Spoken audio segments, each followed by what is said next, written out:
करने वाले हैं नंबर ऑफ फैक्टर्स के अगले क्वेश्चन पर। पिछली क्लासों में हमने ये सारी चीज़ें डिस्कशन कर रखा था और आज की क्लास में जो हम लोग पढ़ने वाले हैं इस वैरायटी के क्वेश्चन सारे के सारे पढ़ेंगे। आप लोगों को पता होना चाहिए कि सारे क्वेश्चन हम लोग डिस्कशन करेंगे। ओके दोस्तों, चलिए स्टार्ट करते हैं आज का अपना सेशन। और जो लोग अभी इसमें नए ज्वाइन हुए हैं या वीडियो मेरी पहली बार देख रहे हैं तो चैनल को सब्सक्राइब कर लें ताकि आप लोगों को आगे इसी प्रकार का कंटेंट मैं प्रोवाइड कर सकूं। दोस्तों चलिए बिना टाइम गंवाए हम लोग 120 के गुणज हैं मल्टीपल ऑफ 120। जैसे 120 के मल्टीपल का मतलब हो गया 12 24 240। कह रहे हैं इसमें कितने क्वेश्चन ये करना है। तो सबसे पहले हमें करना क्या है, ऐसे क्वेश्चंस को लगाते समय कि जब भी कभी ऐसे क्वेश्चन हमारे सामने आ जाए तो हमें कुछ नहीं करना, एक चीज का थोड़ा सा ध्यान देगा। 120 के आपको क्या निकालने हैं, प्राइम फैक्टराइजेशन की 120 के कितने फैक्टर हो सकते हैं। तो 12 और 10, 4 3 12, 2 की पावर 3 मल्टीप्लाई बाई 3, 4 का मतलब 2 की पावर 2 हो जाएगा। 3 4 3 12 हो गया, फिर 2 पंचे 10। आप देखेंगे यहाँ पर लिखा है 2 की पावर 3 आ जाएगा, 3 की पावर 1 आ जाएगा, 5 की पावर 1 आ जाएगा। इसका मतलब है कि ये संख्या हमारी 120 के मल्टीपल है। और यहाँ पर देखा है 2 की पावर 8 मल्टीप्लाई बाई 3 की पावर 6 मल्टीप्लाई बाई 5 की पावर 4 मल्टीप्लाई बाई 10 की पावर 5 लिखा हुआ है। ठीक, अब कह रहा है कि कितने मल्टीपल है, तो आपको कुछ नहीं करना भाई, कुछ नहीं करना। 3 की पावर इससे निकाल लेना भाई। निकालना क्या भाई, 2 की पावर 3 और 3 की पावर 1 और 5 की पावर 1 को बाहर कर लेना है। और जब 5 की पावर 1 को बाहर कर लोगे तो आप फाइनली देखोगे कि भाई जो 2 की पावर 8 है ना, 2 की पावर 8 है, इसमें समझिएगा 2 की पावर 8 में से अगर आप 3 बाहर ले लोगे तो 2 की पावर 5 यहाँ पर बचेगा, मल्टीप्लाई 3 की पावर 5 यहाँ पर बचेगा, 5 की पावर 4 में से 1 चला जाएगा तो 5 की पावर कितना बचेगा, 3 बचेगा। 10 का मतलब होता है 2 पंचे 10, तो यहाँ पर 2 की पावर 5 और 5 की पावर 5, इतना कुछ मेरे पास बचा। आगे देखेंगे, ये तो भाई 120 बन गया मेरे पास। मेन जो ये नंबर आएंगे ये तो मल्टीपल आएंगे। आप कहोगे सर कितना लिखा हुआ है, ध्यान से सुनिएगा। 2 की पावर 5 और 5 कितना, 2 की पावर 10 बन गया यहाँ पर, 3 की पावर 5 ही रहा, प्लस इंटू 5 की पावर कितना हो जाएगा, 5 3 8। तो आपका फाइनली जो आंसर आएगा 10 1 11 आ जाएगा, मल्टीप्लाई बाई 5 1 6, 8 1 9।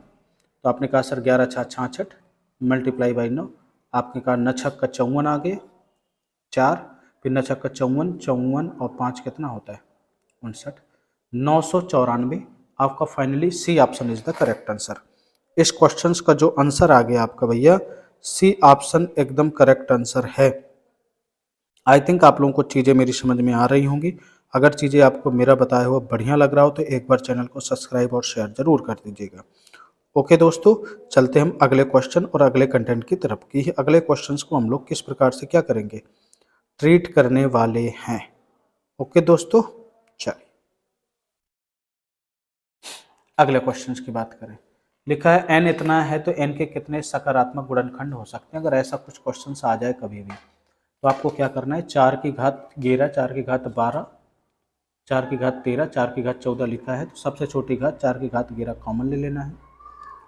कॉमन लेते ही ये बन जाएगा 4 की घात 0 प्लस 4 की घात 1 प्लस 4 की घात 2 प्लस 4 की घात 3, ऐसा कुछ बनेगा। फिर यहाँ पर हम करेंगे 4 की घात 11 मल्टीप्लाई बाई, तो इसको हम ऐसा भी तो कर सकते हैं भाई, 2 की घात 22 लिख सकते हैं 11 का मतलब। इधर इधर 4 करने के इसका 1 आ गया, 4 करने 4, 4 चौको 16 और इधर पर कितना आ जाएगा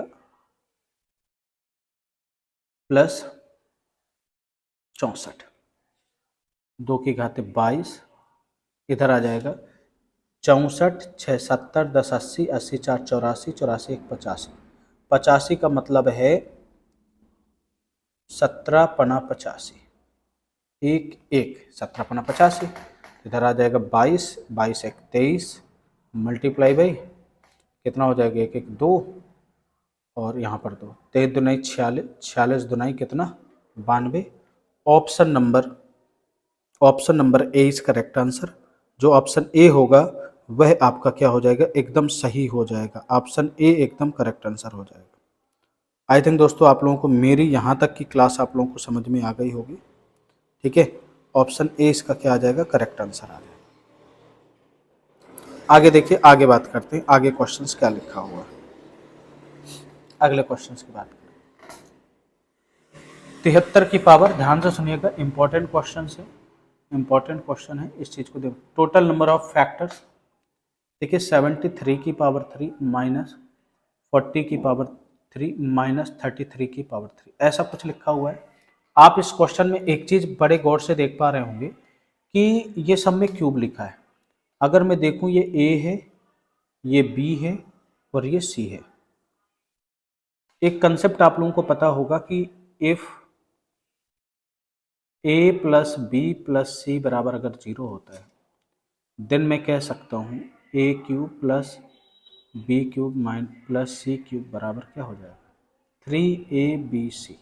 ये होता है कंसेप्ट ना। तो आप देखें 40 3 73, और अगर इनमें देखेंगे सब माइनस के हैं, देखेंगे 73 में से 40 3 गया तो कितना बचेगा आपका, आप कह दोगे कि ये पूरा का पूरा 0 हो जाएगा। इसका मतलब है कि जो ये क्यूब लिखा है ना 73 का क्यूब प्लस माइनस 40 का क्यूब प्लस माइनस 33 का होल ऑफ क्यूब, जो ये लिखा हुआ है आई थिंक ये इसी पैटर्न को फॉलो करेगा। और जब इसको फॉलो करेगा तो भाई हमें क्या करना है भाई, वही कर दो भाई। इसका मतलब लिखा है 3abc। अगर इनको माइनस भी ले लेंगे ना तो ये बात के क्या हो जाएंगे, प्लस हो जाएंगे। बस कुछ नहीं। 3 की घात 1, 73 आपका प्राइम नंबर ही है। 8 पंजे 40, 2 की पावर 3 मल्टीप्लाई 1 5, 10 तिहाई 30, 3 2 5 5 दुनाई 10 तिहाई, और ये 33 लिखा हुआ है जिसके कारण ये पूरा क्वेश्चन यहाँ पर क्या हो जाएगा, गलत हो जाएगा। 33 का मतलब है 3 मल्टीप्लाई बाई 11। यहाँ पर 2 कितनी बार लिखा है, लगता है गड़बड़ हो गया। 3 1 4, 2 1 3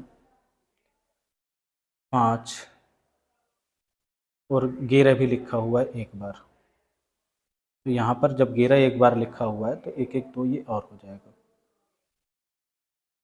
4 2 दुनाई 4 दुनाई 8, 8 चौक 32, 32 दिया कितना हो जाएगा 6, 3 त्रिकाई 9, 96। Option number 20 correct. Option number 20 correct. इस क्वेश्चन को बड़े केयर तरीके से पढ़े। अगला क्वेश्चन से लिखा हुआ है दो अभाज्य संख्याएं पी क्यू हैं, पी क्यू के न्यूनतम कितने गुणनखंड सकते हैं। आप अगर मैं पी क्यू की बात करूँ, ये प्राइम नंबर है तो P into Q, single single होंगे, दोनों अभाज्य संख्याएं हैं तो एक ही होंगे। एक एक का मतलब कितना हो जाएगा 2 मल्टीप्लाई बाई 2 बराबर 4। कौन सा, ऑप्शन नंबर 20 करेक्ट। अगले क्वेश्चन की अगर मैं बात करूं, एक चीज आपको दिमाग में रखना है कि जितने भी प्राइम नंबर होते हैं इनके जब हम फैक्टर्स की बात करते हैं तो बहुत गजब के होते हैं। अब यहाँ पर देखिए कितने गुणनखंड विषम है। ऑड की बात कर रहे हैं तो जब ऑड की बात करें 2 की पावर 4, 5 की पावर 3 और 7 की पावर 4 लिखा हुआ। आपको कुछ नहीं करना, जब ऑड की बात करें इवन को हटा दो, 3 1 4, 4 1 5, 5 को 20। Option number C is correct. ठीक है। अगले क्वेश्चन की बात करने में निम्नलिखित में से कौन सा कथन सत्य है। यदि संख्या n बराबर इतना है, n के विषम गुणनखंडों की, विषम का मतलब होता है 12 की घात जो 6 लिखा हुआ है, ध्यान से सुनिएगा।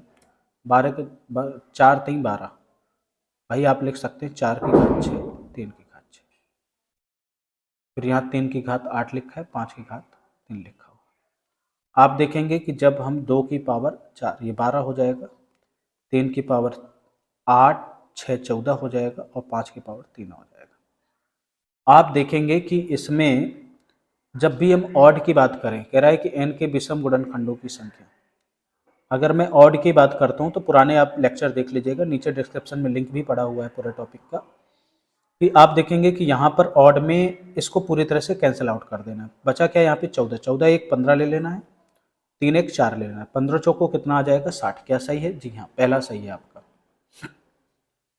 दूसरे की बात करें, अगर इवन की बात करें तो आपने कहा सर इवन जब भी निकालना होता है तो जो इवन पावर्स होती है उसमें एक ऐड नहीं करते। क्यों नहीं करते, इसके पीछे रीजन क्या है, आप इसके लास्ट वीडियो देख लीजिएगा, उसमें आपको पता चल जाएगा। आगे देखेंगे यहाँ पर 12 लिख दिया, 14 एक 15 आ जाएगा और ये 3 एक 4 हो जाएगा। 15 चौको 60, 12 छन 72, 720 कितना आ जाएगा 720 आ जाएगा। आप कहोगे सर 720 यानी सेकंड ऑप्शन भी इसका क्या हो जाएगा सर, तो both first and second both are correct. अगले क्वेश्चन की बात करें, एबीसी कितनी संख्याएं हैं जहां एबीसी धनात्मक पूर्णांक है। इस प्रकार है कि एबीसी, ध्यान से सुनिएगा, एबीसी जहाँ ए बी सी धनात्मक पूर्णांक है इस प्रकार है कि ए बी सी बराबर 30, यानी दो संख्याओं का जो मल्टीपल है वह क्या है आपका 30 हो रहा है। जब ए बी सी आपका 30 हो रहा है तो आपको करने ज़्यादा टेंशन लेने की कोई ज़रूरत ही नहीं है, कोई टेंशन लेना ही नहीं है। आपने कहा सर ए बी सी तीन संख्याओं का मल्टीप्लाई आपका कितना हो रहा है, आपने कहा सर तीन संख्याओं का मल्टीप्लाई आपका हो रहा है